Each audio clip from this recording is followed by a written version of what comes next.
दक्षिण तालुक्यातील शेतकरी पीक विम्यापासून वंचित.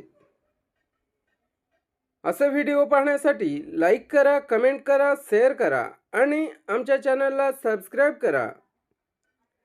दक्षिण सोलापूर तालुक्यातील खरीप हंगामातील मुख्य पीक असलेल्या सोयाबीन उत्पादक शेतकऱ्यांनी यावर्षी पीक विम्यापासून वंचित राहावे लागले आहे. यामुळे तालुक्यातील बळीराजा संकटात सापडला असून शासनाप्रती तीव्र संताप व्यक्त केला जात आहे.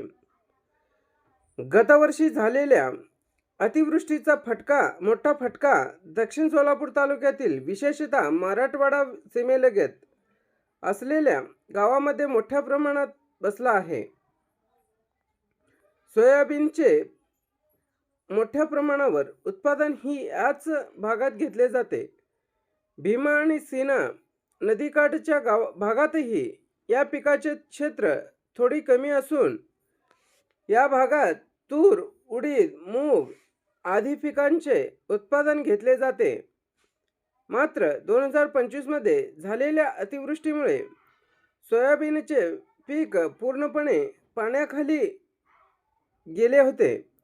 हातातोंडाशी आलेला घास हिरावला गेल्याने शेतकरी पूर्णपणे पीक विम्यावर अवलंबून होते. विम्यातून सोयाबीन वगळल्याने शेतकरी हवालदिल झाला आहे. शासनाकडून जाहीर करण्यात आलेल्या पीक विमा यादीत प्रामुख्याने कांदा या पिकाचा समावेश करण्यात आला आहे. मात्र तालुक्यातील एकूण 1,23,629 शेतकऱ्यांनी जवळजवळ 1,13,780 हेक्टर क्षेत्र हे केवळ सोयाबीन वरती खरीप पीक विमा शेतकऱ्यांनी भरला आहे. हजारो हेक्टरावर असलेल्या सोयाबीन पिकाला विम्यातून वगळण्यात आले आहे. खते, बी बियाणे यांचे दर गगनाला भिडलेले असताना मोठ्या अपेक्षेने शेतकऱ्यांनी विमा हप्ता भरला होता.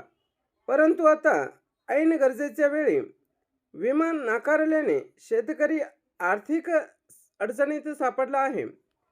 शेतकऱ्यांमध्ये संतापाची लाट उसळली आहे. तर एकीकडे शासन शेतकरी हिताच्या गप्पा मारते, तर दुसरीकडे प्रत्यक्ष नुकसान होऊनही विमा नाकारला जातो, अशी भावना येथील शेतकरी व्यक्त करत आहेत. आर्थिक मदतीची नितांत गरज असताना पीक विम्यापासून दर दूर ठेवल्यामुळे शेतकऱ्यामध्ये राज्य सरकार आणि पीक विमा कंपन्यांविरुद्ध तीव्र नाराजी आहे. शासनाने या प्रकरणी तातडीने लक्ष घालून सोयाबीन उत्पादकांना न्याय द्यावा, अशी मागणी आता जोर धरत आहे. हा व्हिडिओ आवडला असेल तर लाईक करा, कमेंट करा, शेअर करा आणि आमच्या चॅनलला सबस्क्राईब करा. असेच नवनवीन व्हिडिओ आपल्यापर्यंत पोहोचत राहतील.